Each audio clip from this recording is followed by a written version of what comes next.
Hello friends, ഇന്ന് നമുക്ക് നല്ല അയല കിട്ടിയിട്ടുണ്ടേ. നമുക്കിന്ന് അയല ഒന്ന് പൊരിച്ചാലോ? നല്ല അയല വൃത്തിയാക്കി കൊണ്ടിരിക്കുവാണേ.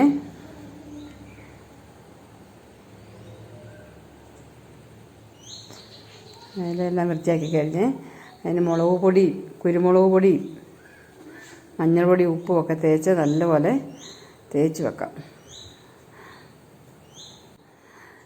നമ്മുടെ വീഡിയോ കാണുന്ന എല്ലാവരും നമ്മുടെ ചാനൽ സബ്സ്ക്രൈബ് ചെയ്യണേ, ഷെയറും ചെയ്യണം, ലൈക്കും ചെയ്യണേ. നമ്മുടെ അയല റെഡി ആയിട്ടുണ്ട്.